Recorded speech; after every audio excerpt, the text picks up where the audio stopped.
All right, we are so excited to welcome on to Theater and College Hoops a senior writer for Heat Check CBB, writer and contributor to the Almanac, which is always such a great resource heading into the season, author of the Rauf Report, and most importantly, I would say, good friend of the program, Riley Davis. That's how we got Brian on. But this also may be even more important, South Carolina alum. What a year the Cox are having. Brian Rauf, welcome to the show, man. How are you? I'm good. Yeah, this was a good day to have me on right after perhaps the biggest win in college basketball this season, or the best win. Right, South Carolina going on the road and beating Tennessee. Yeah, it's good to be here. I appreciate you having me. Appreciate you jumping on. And Brian, let me tell you something. There's the kiss of death, right? I call this the what we do is the kiss of titch. All right, TICH, Theater and College Hoops. It's the kiss of titch when I talk about a team and they inevitably go over that week. Like I was talking about a couple weeks ago, Tennessee, how they were super underrated, and then they just followed it up with two terrible games. And so it's nice to finally have you Yep. on in light of South Carolina winning. Well, let's hope that doesn't happen with the Gamecocks. Right. I hope that they don't go for this next week. But yeah, I mean it's been it's been a hell of a week. I think the Gamecocks were good, but like the last week, right, beating Kentucky and then beating Tennessee with the win over Missouri thrown in there, you can't kind of deny it anymore. They were under the radar and certainly aren't anymore, which is a big shock. No one expected this team to be 18-3, so it's been a fun ride. Put me in a perspective real quick of fan versus how you're looking at the game from a neutral perspective related to South Carolina specifically. Like what's your surprise level first as a fan, but then also as someone who looks at it neutrally, and maybe it's the same level? Yeah, I think it's a little bit it's roughly the same level, right? I try not to have as much fan interest on the basketball side of things. You'll certainly hear my fan interest with the football side of things from South Carolina, but I've gotten to the point where I root for myself to be right with basketball more so than I root for any particular team. But obviously pay attention when the Gamecocks are doing, because I went to school there. My wife went to school there, right? Like that's where we met. It's our school. Did not expect much coming into the season. I thought Lamont Paris was a good hire, but given what we saw last season, his first year, I thought this was going to be a longer rebuild. He brought some experience in the offseason via the transfer portal. No super high profile guys, hoping to kind of stabilize the roster, right? And be competitive. Show some steps forward. Don't be the team that was so obviously the worst team in the SEC last season. And I didn't see this coming, either as a fan or as as somebody who does this as a writer and follows the sport. What they've done though, like they pass the ball better than just about any team that I've seen this season. Their assist numbers aren't top the charts, but ball movement, unselfishness is a lot of fun to watch. They shoot the three incredibly well, shoot a lot of threes, really good defensively, and they make teams execute in the half court. It's a lot of fun to watch. And I think I tempered my excitement early on in the season because I wanted to be like, oh no, like this is South Carolina. You're just kind of being a fan, like tone it down a little bit. But they're legitimately fun to watch. And the style they play, it's not the fastest, but I think it's a very effective and efficient way to play basketball, particularly when you have a team that plays like a team as well as this group does. So it's been a lot of fun. Very surprising. You talk about rooting for yourself to be right. Back on December 11th, I can't remember if it was prior to or after the Clemson game, which they lost, but it was on the road. Mm-hmm. I said to myself I'm pretty sure it was after the Clemson game, because I said South Carolina was very competitive in that game against a ranked opponent at that time in Clemson. And I was just super impressed with them. And I did go out on a limb basically saying, I think they're going to flirt with a bubble spot. I think they're going to flirt with getting in, and, Greg Gumbel's going to say their name on Selection Sunday. They're past that at this juncture. Now they could torpedo out. I don't think they will, but you mentioned how aesthetically pleasing they are. What I was most impressed with in that game in Knoxville is that it was a bar fight, and usually Tennessee wins bar fights. They did not. Right. Yeah, you don't shoot 33% from the field and beat a top 5 team on the road. That doesn't happen, particularly if you are a team that doesn't have as much individual talent as South Carolina does. But that's exactly what they did. They crushed it defensively. I think Dalton Connect had 31 points, but the rest of Tennessee's roster had 28. Right? Yeah. Like they kind of were like, "You're going to get yours. We'll limit everybody else," and it worked. It did. So, Brian, what I want to do, and I think it's very important for our listeners to get a better understanding of who our guests are, where you come from, how you got to the point that you're at today, your career trajectory, and who you've met along the way. And that might dovetail with your time at South Carolina and all the folks that you've met. So just take us back to when you started falling in love with college basketball and then diving into the more professional media side of it and the writing side. Well, I grew up in Raleigh, in the Raleigh area. We're right smack in the middle of Duke, UNC, and NC State. We are in an area where when it gets to the ACC tournament, teachers would roll the TVs into the classroom at noon, and you'd have it on every afternoon that Thursday and Friday. And then you get to the NCAA tournament, same thing happens. Like it was a big deal. It was a big deal. I remember one time, I love to tell this story. In 8th grade, I had our English class. Our teacher was from Ohio, and she was awesome. But it was like the Friday of the ACC tournament, right? And Duke was playing somebody at noon, or maybe UNC was playing somebody at noon. And me and some other kids would go up to her and were like, "When are we like going to watch the game?" And she looked at us like we had 3 heads. She's like, "What are you talking about? Like, why would we do that?" And so she goes across the hall and talks to the other teachers. And then that kind of comes back in with their head down, rolling a TV into the classroom. Like this is just how we do things. I did not realize that was not a normal thing everywhere else in the country. Like I thought this was just like a celebration of basketball when it got to March everywhere across the country. It's special to this area. And you talk to different parts of the country. The South, obviously, football is huge. Other areas, you go up north, there are different sports like hockey. Out west, there are different sports that kind of consume the proverbial water cooler talk. Here, it's all college basketball. So I was brought up in it. I didn't realize it was any different. And then I go to school. I go to South Carolina, program that is historically not good on the basketball side of things. And everybody treated basketball like it was this 2-month window between the time football ended and baseball started. And it was a weird shift for me, but I will also say, I also think it helped me focus my attention onto basketball in particular. Cause I'm a big sports fan. Basketball has been my favorite my entire life. We can get into the intricacies of basketball and why basketball is beautiful and awesome. But if you're watching this or listening to this, I'm going to assume you feel the same way and you understand it. But I, grew up a sports nut. And so I went to school to do broadcast journalism, wanting to figure out some way to do sports, not figuring out exactly what in there I wanted to do, but wanted to do it somehow. Thought I was going to do the TV side, like sports anchor, get on Sports Center and anchor Sports Center. Quickly realized that wasn't super duper fun because you're just like 2 minutes on a local broadcast of here's what happened. And it was around the same time I started interning with a sports talk radio network in South Carolina, which is at the time was one of 3 statewide radio broadcasts in the country. It was not affiliated with the University of South Carolina, but it was based in Columbia, covering all of South Carolina sports, which I thought was great and had an excellent opportunity there with the guys there. I worked there for about 2.5 or 3 years. And the exposure it gave me, this first time I covered practices of football, basketball, any kind. Cut audio clips, produced radio, got to do some on-air stuff on the radio.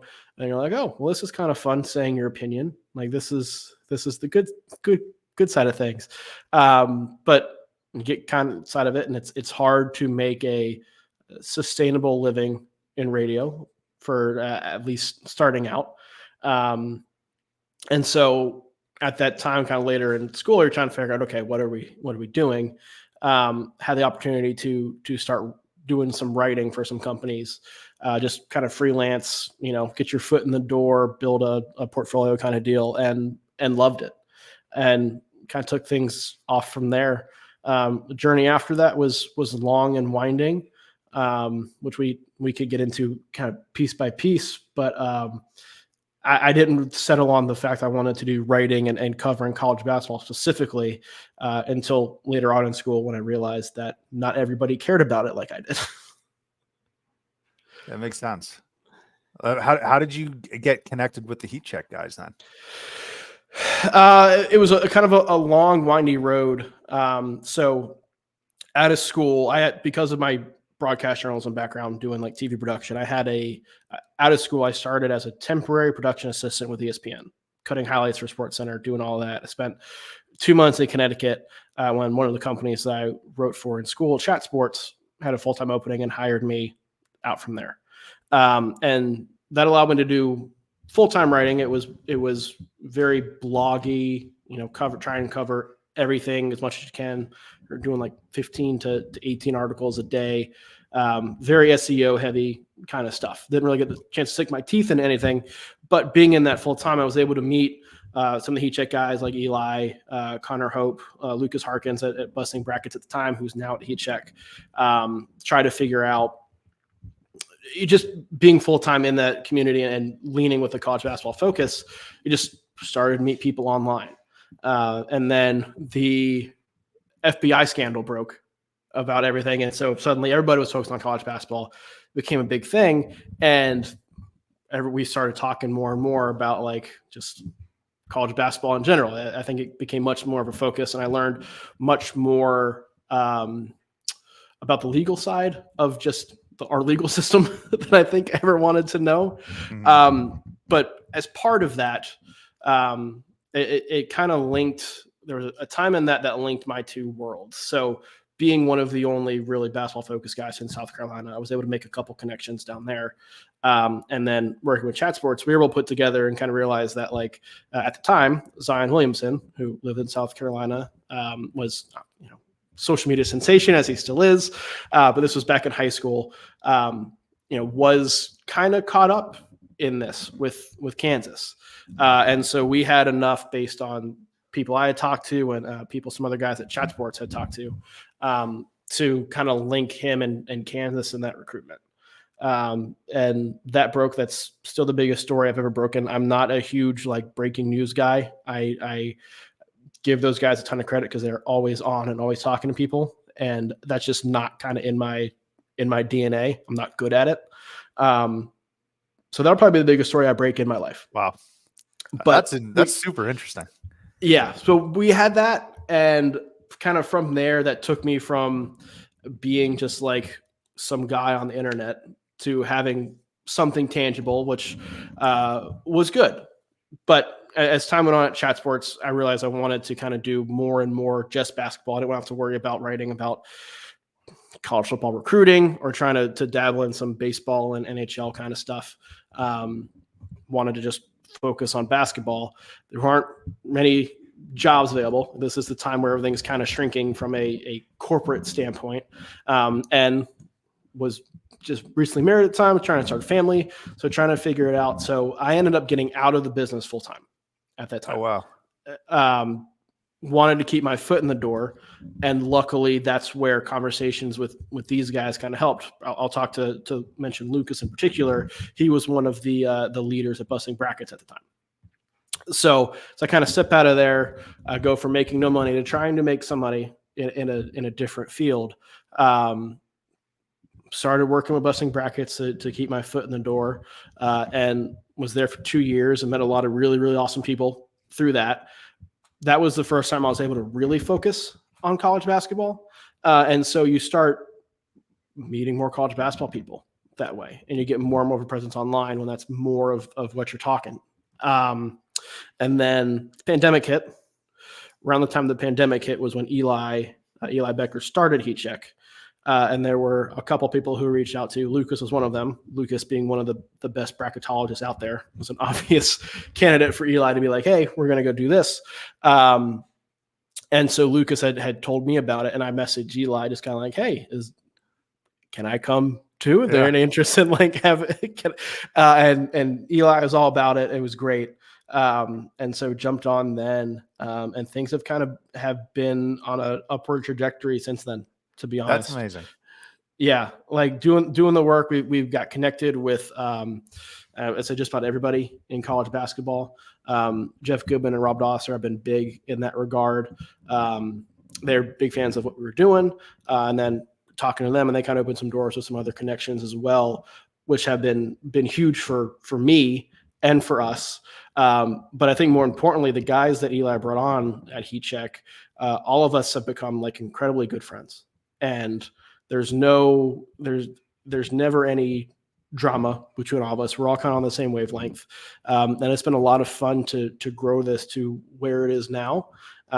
Still places to go, but kind of took a windy road to doing what I legitimately love doing. And it's been a blast.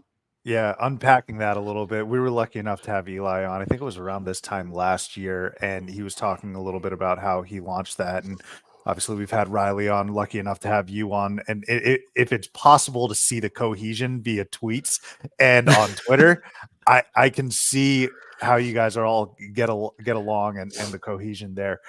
Additionally, it sounds very clear from your statement that this wasn't a linear trajectory for you, right? Like you said, a lot of twists and turns, pandemics, FBI investigations. Also, like I love doing, there are athletes that are usually paired with each other throughout their careers. Like you think of Peyton Manning, Ryan Leaf, I don't know, different draft classes, right? I mean, I suppose it's only fair to say you and Zion Williamson are forever linked. Is that? Yes. Is that true? Yes, of course. Of course. No. And that was something at the time where, because I was a nobody at the time, and I'm not like I'm somebody now, but I just some guy with a Twitter account. There was a lot of like, this can't be true, blah, blah, blah. Well, like shortly after Kansas like stops recruiting him, and then it comes out in the court documents that he's linked and all that, and everything was correct. So that was validating too, and I think gave me some confidence when it was like, oh yeah, like they're like knew everything was solid, but when it comes out that everything was solid, everything was good, that gave me a lot of confidence too. But yeah, certainly not a linear trajectory by any stretch of the imagination. Well, you're here now, and you obviously have built up a great reputation, and that's why I'm having you on, because we got an amazing slate this upcoming weekend, Brian. Yes. Okay.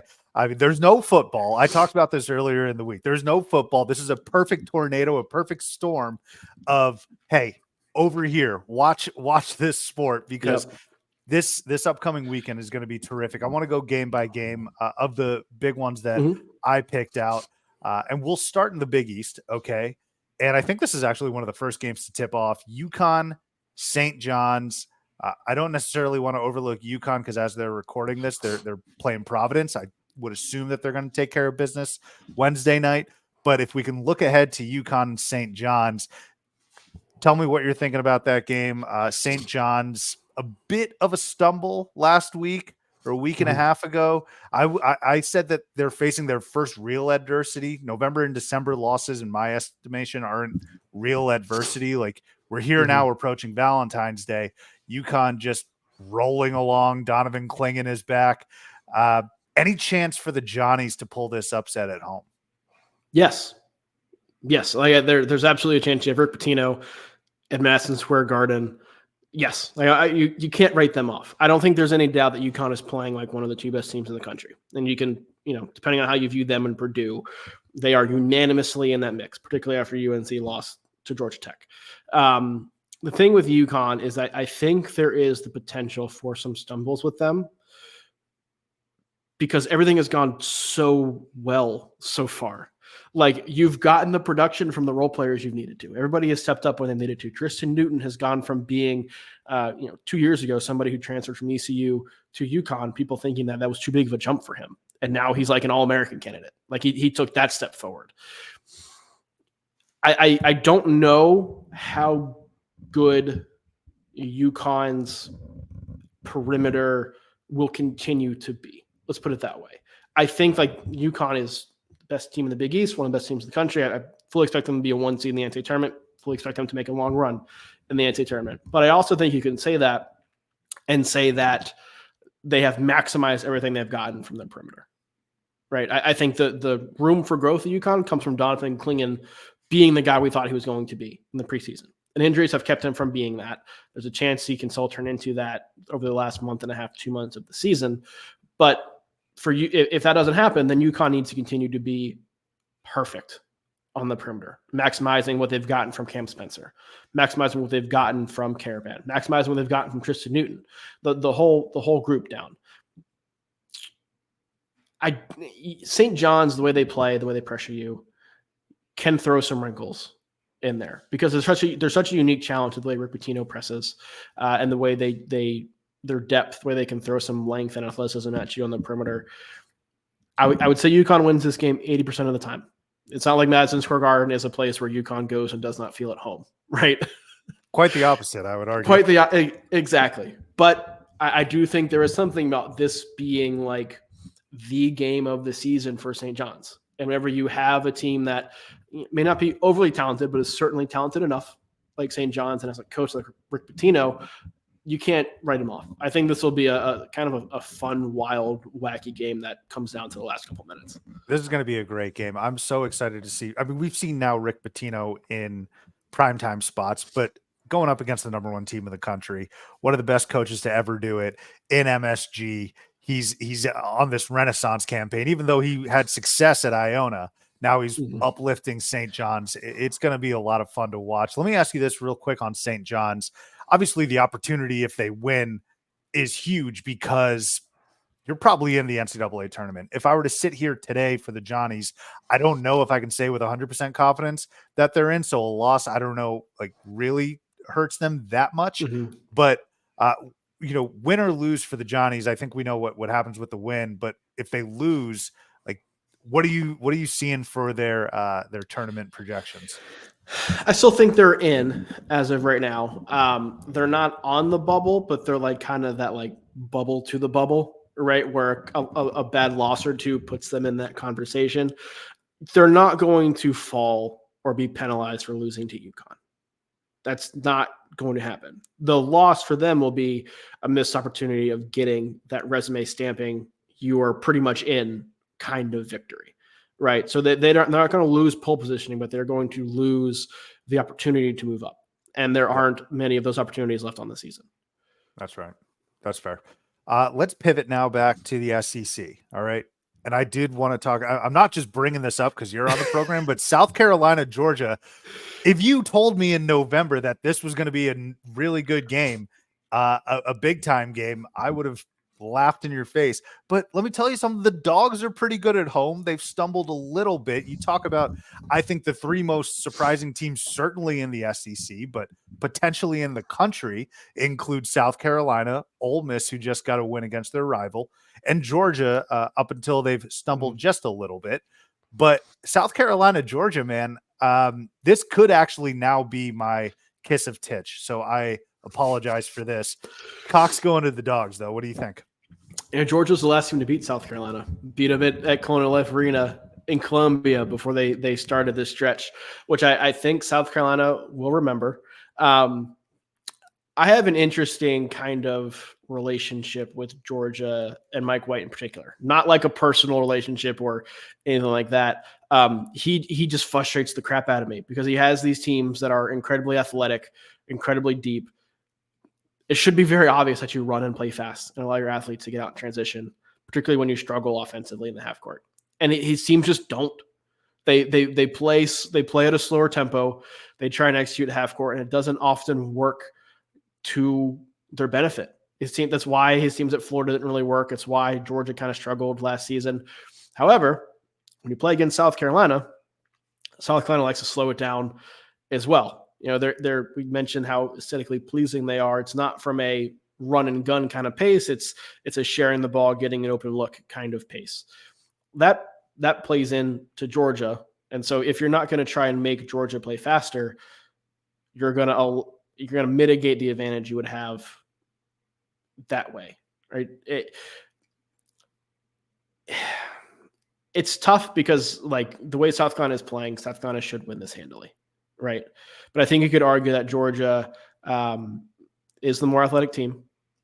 I think you could argue that Mike White is more proven than Lamont Paris. Like South Carolina did just go beat Tennessee at home. Mm-hmm. Road victories are not like easy things to have in general. And then I think we need to recalibrate our expectations for South Carolina based on that, but not necessarily the fact that they're now going to beat everybody on the road. Right. Like this is still an incredibly tough matchup. I think Georgia matches up well with South Carolina because of that, some of that athleticism and versatility allows them to be a little more aggressive defensively and limit 3-point attempts that South Carolina likes to take. I would still take South Carolina in this, particularly given the fact that I think they want some revenge for Georgia beating them in Columbia a couple weeks ago. But this does make me feel uncomfortable because this does feel like a spot where Georgia would win, and everyone's like, "Oh, South Carolina's just back to being South Carolina." So I think this is one of the reasons why I brought this up is because looking at the schedule, it also made me uncomfortable. And the reason I say that is because Georgia essentially beat Tennessee, essentially doesn't actually cut it, but they essentially beat Tennessee. Right. They're desperate as hell right now. I think I think they're getting to a point where, you continue to lose some of these games. It's not going to be good for your tournament chances. So there's a desperation aspect, but additionally, this is a found opportunity now for Georgia at home in the sense that beating a South Carolina team would be huge for their resume, which again, I don't think a lot of folks thought would be the case. In terms of, your personal relationship with Mike White, I get it. Let me share mine. Mine is with Brad Brownell and his incredible success in November and December. And then the opposite of that, like I have to wait. I've always said this, if you're crowning or coronating the Clemson Tigers before like the New Year's Eve ball drops and like Andy Cohen and Anderson Cooper are drunk on your TV, that's a you problem. I got to wait until like MLK Day. All right. But that's just a personal note. Yeah. No, the Clemson last year was like 16-4, something like that, and 7-0 in ACC play and missed a tournament. You guys tweeted something out the past 5 years, their record from November, December versus Jan Feb. It's terrible. It's terrible. Another reason why I'm scared about South Carolina in this spot. So you play at Georgia. What's looming on Tuesday is Ole Miss at home. I'm scared this look ahead spot because that you have 2 games at home. Ole Miss, Vandy should be fine. Then you go play at Auburn on Valentine's Day. Right. So like this is a comfortable stretch coming up with some bigger games than this. You should pay attention to Georgia because they already beat you and it's a road game, but it's also a second straight road game with a big stretch coming up. I'm a little nervous about it being a look ahead spot. Yeah, it very well could be. But speaking of, looping it back to celebrating our correct predictions, I have to be accountable and say one of the worst predictions I had in the preseason was saying Todd Golden was going to win SEC Coach of the Year. Now, Florida, they're fine. I guess they're not terrible, but they're not as good as I thought they would be. But why that is such a bad prediction now is because within this own conference, there's Chris Beard and then potentially the national coach of the year in Lamont Paris. Like my Todd Golden pick, which I thought was going out on a limb, has been completely sunk. Yeah, well, that Todd Golden, another conversation we can have because we questioned, me and Connor Hope, we've said this on the Heat Check Hangout. I don't know how good of a coach he actually is. Like he had one team at San Francisco that kind of met expectations, which is the tournament team, his last team before coming here. But he's never really like exceeded them. And then he goes to Florida and does this analytics ball, finishes under 500 last year. This year, again, to your point, they're solid, but don't have a quad 1 win. I think the jury's still out on him for me. I think that's fair. And in my prediction, Brian, I said, look, if I remember saying this, I was like, if Florida can just be, I don't know, a couple games below 500 in Q1 opportunities, I think there's a path or an opportunity, 0. But like winless in Q1, that ain't not going to do it. No, it's not. Okay, so we've talked a little UConn, St. John, South Carolina, Georgia. Let's move to the Big 12 now. Texas and TCU. The way I'm viewing these two teams, Brian, is that they are going to be checking in and out of the top 25 every single week. Like they're going to be, if they get back into the top 25, they're going to be at 23. And then if they're out, they're going to be like just missing the cut. I mean, these are two teams in my eyes that are living between like 23 and 27 for the foreseeable future. But this Texas at TCU game is going to be monstrous. TCU picks up a huge victory the other night, which I think gets them squarely off the bubble and firmly in right now. But Texas TCU, how do you see this playing out? What are you looking for? I really like this TCU team and the way they've been playing. They had some shaky non-conference performances. You can look at the fact they should have lost to Georgetown if out-of-bounds calls could be called correctly on half-court heaves. They're 5-2 in their last 7 games after they almost beat Kansas at Allen Fieldhouse. I think they've played 7 games since then. They're 5-2. 4 of those wins were against top 15 teams. Part of that is just the gauntlet of playing the Big 12, but to beat that many teams, which have come both at home and on the road, I think is a testament to how well this team is playing. Texas has turned things around as well. I think we were all kind of writing their obituary after they lost to UCF and then responded with 2 big wins. Almost beat Houston at home on Monday, which would have, certainly changed the conversation around them. This is a big spot for them because they are squarely on the bubble. And it's weird to think about Texas being that way, given their preseason expectations and the way we thought about them even a month ago, less than a month ago. But they don't have the kind of quality wins they need to solidify a spot in the tournament as of right now. This TCU game has a chance to be one. I'm going to trust TCU though, and their tempo, the way they play defense, to be able to kind of disrupt Texas, particularly at home, to where the Horned Frogs would get the win. But we also just saw Texas handle a pretty good defense in Houston, and take them to the finish line. How much of it was it the fact it was in Austin? I don't know. And TCU is a different kind of animal than Houston. Houston's certainly better, but TCU, I think, extends their pressure a little bit more than Houston does. Again, I'm going to lean TCU, but this is a major spot for Texas to get that kind of win that they need. TCU just, when they get to the tournament, I'm looking ahead. They just are such a nuisance, and Yes. they will have you biting your fingernails off. As an Arizona fan, that game with Benedict Mathurin, that was not fun. You ask the Arizona fans, they basically count that as a loss. Like Arizona fans will be like, Tommy Lloyd still hasn't gotten to the second weekend of the tournament. And then this is what they do against Arizona teams. Was it last year against ASU, right? They ended up victorious. But my goodness, TCU, like they're just such a bear to play. They are. And I picked TCU to beat Arizona in that game. That was one of my my like feather my cap. Like I could hang my bracket on this game. And I was a little upset that it went the other way.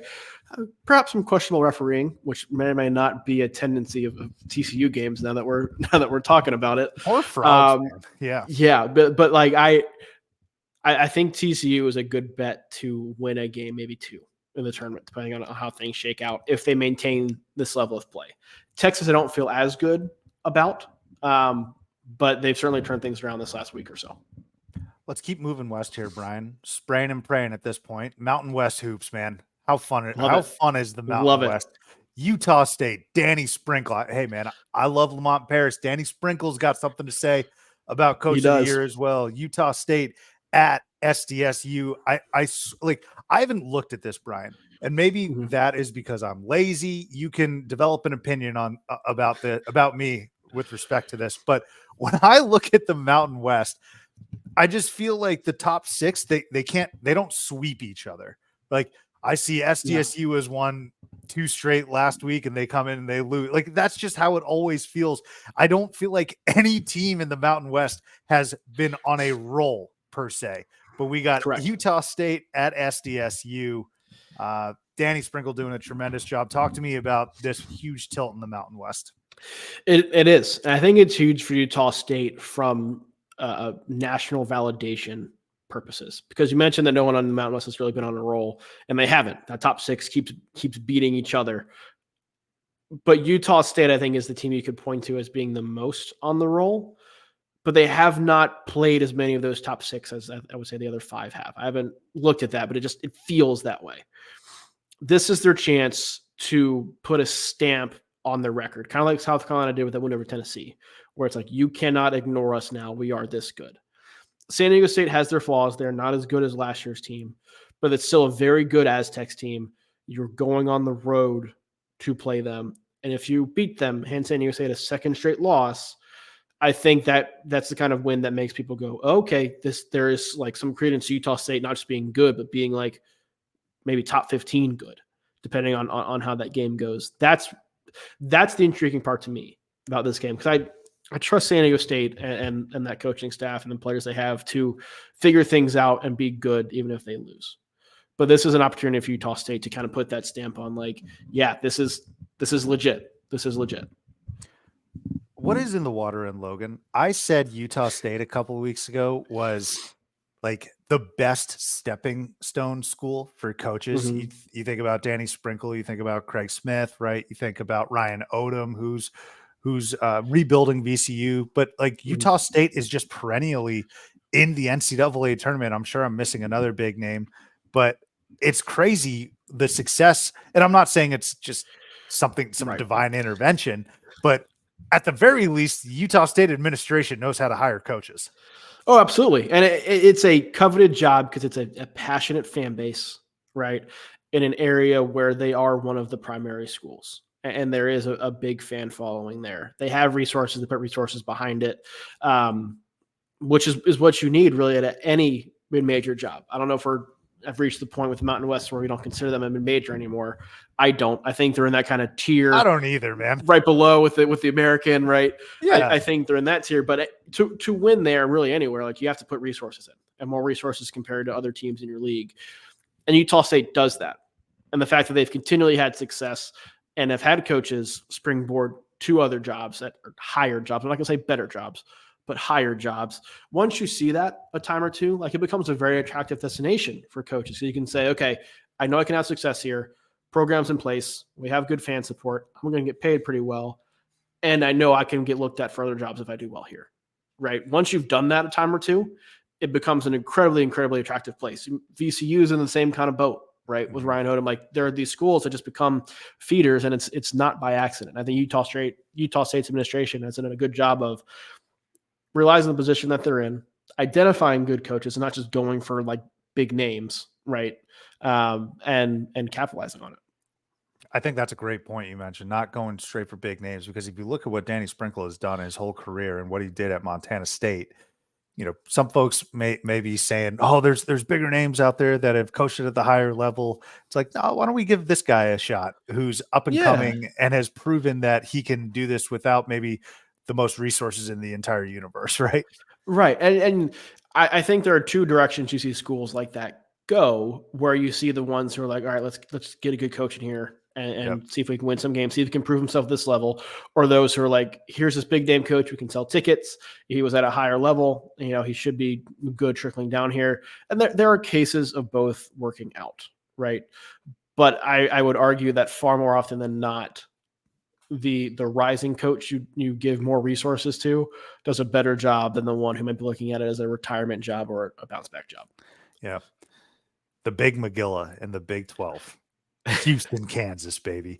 Houston, Kansas is like the second Houston and all those other teams, Cincinnati, BYU, no disrespect to those guys, but the second I saw Houston was going to the Big 12, I was like, this is the game. Now, we all know the Big 12 has so many heavy hitters, so you can make any sort of combination of like Houston, Texas, which we just saw, or Houston, Iowa State, who they lost to, all these, but the heaviest hitters, the two teams that have been to Final Fours super recently, are squaring off on Saturday. Like, Brian, when I look at this, I was like, this is what I was so pumped about. The second Houston made the move to the Big 12, Kansas, I don't know if you want to call it reeling by their standards. Sure, they're reeling. Houston coming off of an overtime win. It's interesting to me. Like, Houston, I think a lot of people were ready to pounce on them because they did have a little bit of struggle compared to what they've been going through in the AAC. And everyone's like, hey, man, it's not so sweet in the Big 12. But Houston is still there, like a prize fighter, still punching. Now they go on the road to Kansas. Man, this is going to be a terrific game. The guard play is going to be insane. Jamal Shed and Dewan Harris, excuse me, two of like my favorite guards for the last few years. I'm rambling here. Talk to me about Houston, Kansas. It's going to be a lot of fun. It's going to be a lot of fun for sure. Like that atmosphere at Fog Allen is always crazy, but a game like this, Houston is ranked higher everywhere. Metrics, human polls, Houston's ranked higher everywhere. Kansas will probably be the betting favorite, but this is the first time like there's been a newcomer who's like, according to all of these objective and subjective polls, is better than you. And I can only imagine how like what that's going to do to that atmosphere where the other group are like, no, this is our conference, this is our league. On the court, Kansas is interesting to me because they have struggled of late. They're 3-3 of the last 6 games. Kevin McCullough's dealing with a knee issue. I think I saw that, which he is crucially important to them, not just because of what he does, but also the fact there's like no depth behind him or any of the starters at Kansas. And I think they need to be clicking on all cylinders to beat Houston when Houston is playing, let's say it's B to B plus game, right? Kansas margin for error, I think, is less because they lack that depth. But these are games that Kansas consistently wins at Fog Allen. That atmosphere in that place, I always say, is good for about 2 to 3 conference wins a year, where Kansas shouldn't win the game, gets outplayed, but the opponent either gets rattled, there are officiating errors caused by the crowd or getting caught up into it, that just tilts things in Kansas' favor. I don't know if this will be one of those games or not. I mean, Kansas has to play well because Houston is going to play well. But I do think Texas did some things against Houston in the second half of their game that I think Bill Self will take note of. There were a couple, not to get too kind of X and OE here on a podcast, but Texas started beating Houston in the post. So Houston started doubling the post. And as a result of that, their help defense is designed to basically have one guy guard 2 players on the other side of the court. It's by design. It's a hard pass to make. Mm-hmm. You have time to recover out to those guys. So having one guy guard 2 is not a huge problem. Well, Texas took those 2 guys and were like, all right, as soon as that happens, you're cutting to the basket. So it's an easy pass. And now one guy does have to guard 2 guys.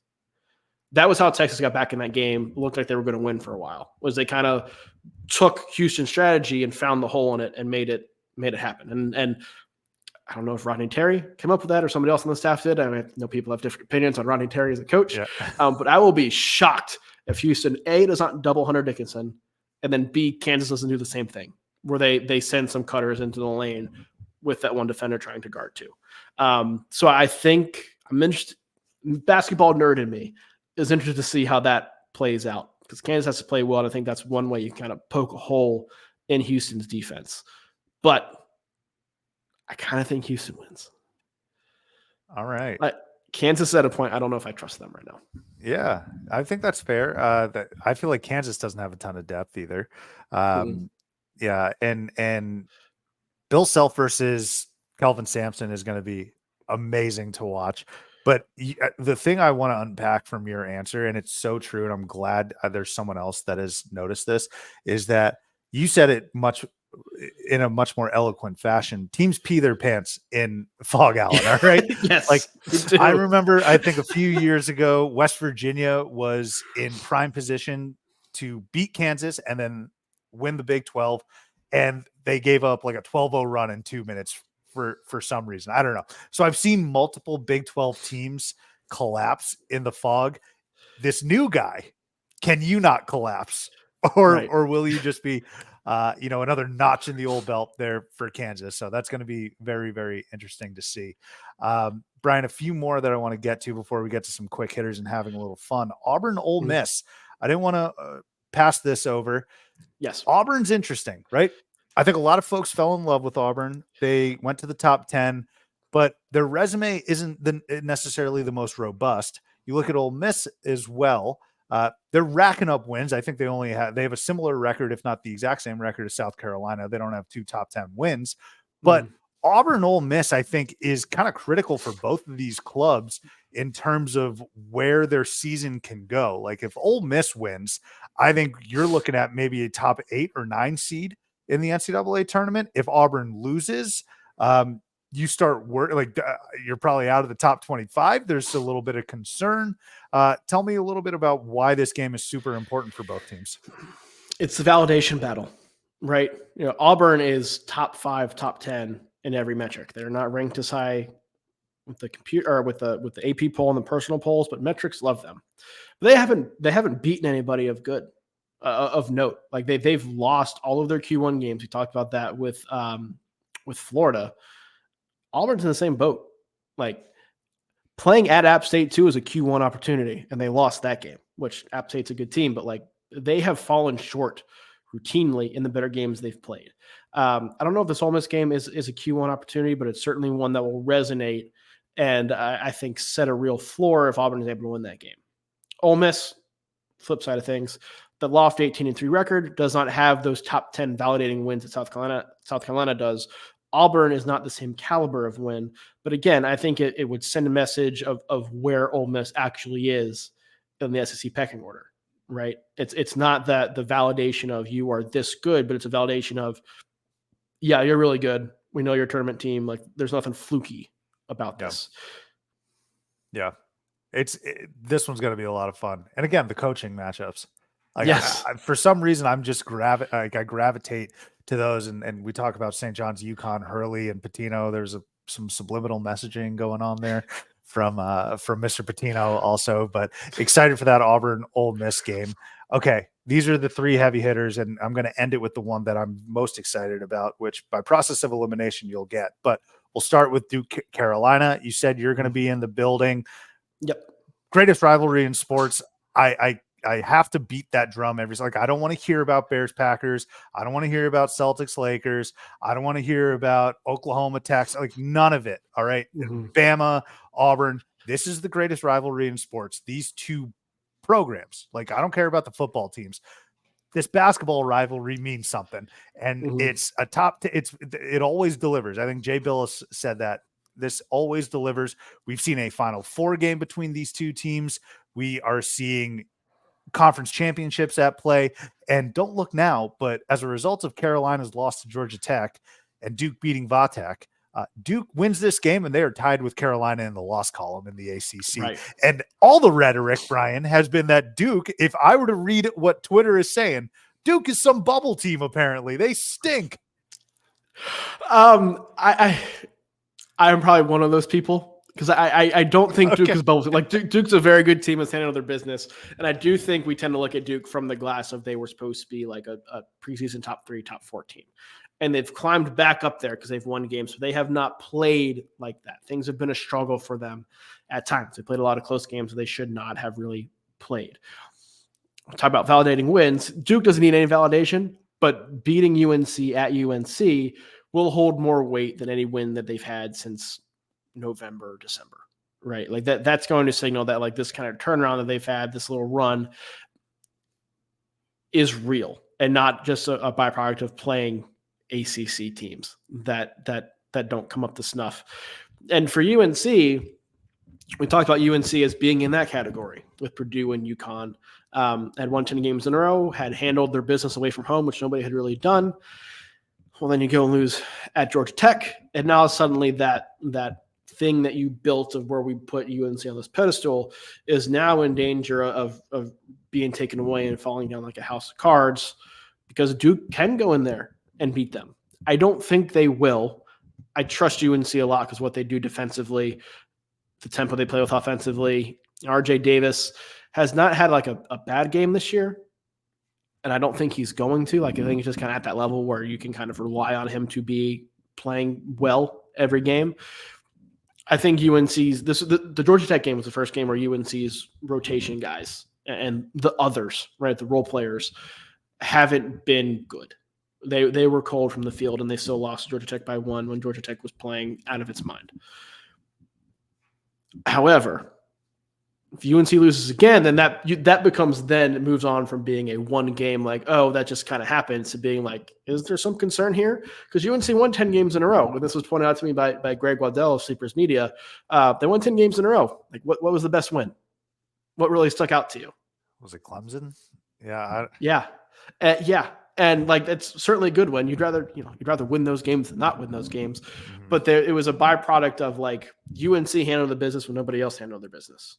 Mm-hmm. Which is great. Like I came out of that thing like UNC has as high of a floor as anybody. Doesn't tell you anything about their ceiling. I think beating Duke kind of helps with that, but losing to Duke, then you start to wonder, okay, well, how high is that ceiling? Yeah. You talked a little bit about South Carolina looking ahead. Wonder if there was a little bit of a look ahead for UNC going Perhaps. into Atlanta last night, or a couple nights ago, excuse me. Iowa State at Baylor. I had J.R. Blount, assistant coach for the Clones, on the program last week, and their defense has just been elite. So this is kind of a kiss of titch. We were talking about the defense, and then we all saw what they did against Kansas in the second half, which was just shoot the absolute lights out of the ball. But Iowa State's defense has been incredible. And one of the teams you like, TCU, they marched into Fort Worth and created, I think, 18 turnovers in the first half of that TCU game. Iowa State's defense has been so good. They go into Baylor, whose offense has been clicking. Big 12 tilt. What do you think? I'm very excited to see this for Iowa State. I wrote about this in the Rauf report that's up on Heat Check CBB.com that came out on Monday. But Torvik has a phenomenal filter where you can see like those similar resumes and similar profiles, right? Resumes goes based off your metrics. I think profiles goes based on like who you've beaten and records and things like that. Iowa State, their most similar efficiency profiles, the top three, the 2013 Louisville team that won the national championship, 2012 Kansas team that reached the national championship, and the 2020 Arizona team that was playing pretty well before the tournament was canceled. Wow. The most similar resumes that they've had was the 2008 Xavier team that made the Elite Eight, 2011 Kentucky that made the Final Four, 2014 Creighton that lost in the first weekend, 2008 Louisville that reached the Elite Eight, and the 2019 Texas Tech team that made the national championship game. Title game. My goodness. Like, those are the most comparable teams to this Iowa State team. Wow. There is a real chance that Iowa State is like legitimately good. And we just kind of haven't realized it yet.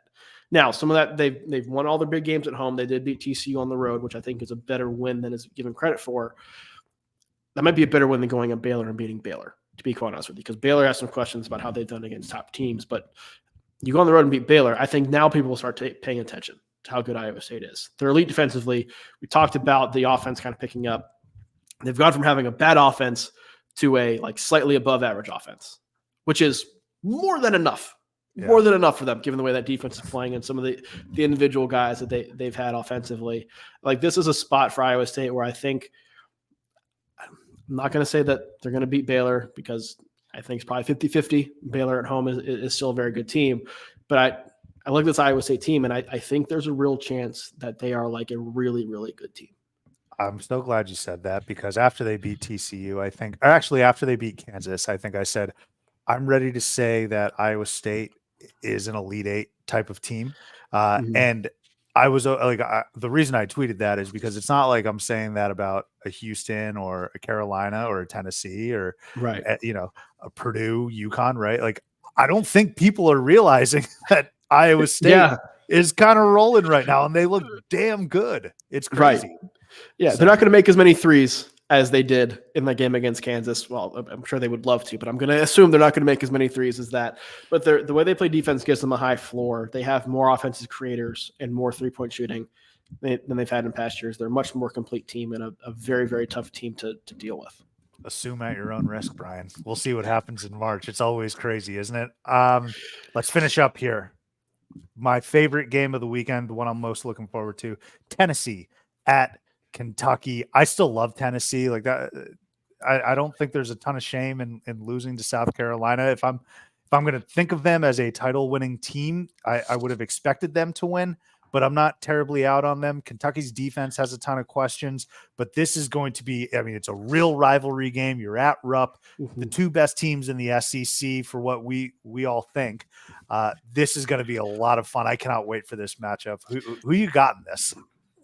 I have Kentucky. Now, I think Kentucky is a Final Four national championship caliber team. And I think Tennessee is too. But I think Kentucky is probably like a slight bit ahead of Tennessee, assuming their defense improves. And we're like just now starting to see Kentucky with all the scholarship players available. Like, they've played shorthanded all year and have looked this good. And part of it has been big guys. A big part of it has been big guys being out, which hurts the rim protection, which hurts what you can do on the perimeter. So my theory is that Kentucky's defense will improve. Now they have their full roster together. They're not going to be a great defense. I think there are some limitations with their perimeter guys that will keep that from being the case.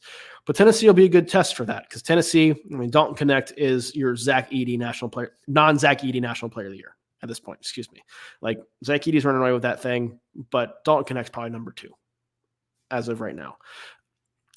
The troubling thing that I think Tennessee has gone through recently and came to a head in that South Carolina game, which we've talked about a little bit, is the fact that Connect scored 31, the rest of the team scored 28. Mm-hmm. And it wasn't like the other guys were shooting the ball and getting good looks and just missing. They weren't shooting. They were completely deferring to Dalton Connect. And we see this happen with teams at the NBA level, college level, high school level, at any level of basketball, where you have one guy who is so good offensively, particularly so much better offensively than everybody else on the roster, there is a tendency to over-defer to them. Like there is this line you have to walk where you want to defer to them and have them be the number 1 option because they are a legitimate number 1 option. But you have to do that while still being aggressive. And the rest of Tennessee's roster was not aggressive against South Carolina. Now, part of that was South Carolina's defense, but Kentucky's defense is much worse than South Carolina's. I want to see Tennessee's other guys be aggressive. Shoot 4 for 14 from the field. I don't care. That's going to do more than you letting Dalton Connect shoot 40 times while you shoot 1 of 4. That doesn't put as much stress on the defense. Like that's the one concerning thing for Tennessee to me, like moving forward is if that constant deferral continues. Because Tennessee was a good team last year, has been good throughout Rick Barnes' tenure. We thought this team would be different because of what Dalton Connect could add. And he has added that. But you have to add that while not taking away what everybody else does. And I think the last couple of games they've it's been their own doing, but taken away what everybody else does. So I haven't necessarily seen the deferral like you had mentioned. I'm not disagreeing with you. It just wasn't evident to me. What I always look at with Tennessee losses is I go straight to their 3-point percentage, because if they just shot like average, I'm talking mid 30s, right, maybe low 40s, they still grind out. It'll be a close game, but they'll win that game. Man, in their losses, they always seem to shoot 18 to 25% from 3. And I think they finished the other night with 24% with Dalton Connect hitting like 2 crazy ones in the last second. So I'm not really even counting those. But the point that I'm making is this is terrifying for Vols fans because of how prone they are to shooting that poorly. Like it's not you as a Vols fan, I would say, yes, I agree that if we shoot that poorly, we can get picked off by anyone. But the scariest part is that it's not one of those, well, this won't happen again. It took this type of game. It's like, I've seen that plenty of times. And I hope it doesn't rear its ugly head because I love the Vols and I have some good friends from there, but we'll see. I mean, this is going to be a tough matchup in Rupp for sure. Yeah. I've said this Tennessee team is different. I think they have realistic Final Four potential that they did not have in past years, but they're not playing like that right now. Yeah. I'd agree with that for sure. Brian, that was a lot of fun. What I want to do is talk a little bit about you and maybe some other little topics that were bubbling up in my head, get your feedback on it. But first and foremost, some quick hitters to get you out of here. Best environment that you've been in to cover a game, or if you were just a fan. UNC Duke in the Final Four in New Orleans. Oh, damn. Yeah. Yes. I mean, that's kind of obvious, but I have never heard nervousness at that level before, and it was maintained throughout the entire game because like UNC won that game, and the cheers after Caleb Love's shot went in were more of relief cheers than joyous cheers because the entire game everyone was more concerned with losing to the other than actually winning. I believe that. It might have been Riley who said he was there. Maybe it was someone who said the exact same thing. It wasn't emotionally charged, fired up. It was just, I have a huge dump in my pants from both sides of the building. Yes, for 2 hours. It's the most insane thing I've ever heard. If you could sit down with anyone in college basketball history, have them on a podcast or write about them, who would it be? Probably Bill Raftery. I think we'd get some good stories out of him. Would you sit down at a bar with him to get the story first? The question would be if I would ever get up from the bar. Who is a middling team to make a run? Brian, we always talk about, man, what is Purdue ceilings, UConn ceilings, Houston ceilings, right? All this stuff. Or, hey, who's like a 15 or 14 seed that can make a run? Who's this year's Oral Roberts? Who's this year's St. Peter's? No. Give me someone who's going to be like a 7 or 8 that nobody cares about right now. And then we look up and it's like Miami in the Elite 8 or some Elite 8 team that you're just like, well, they didn't really do anything in February. Yeah. Who is that team?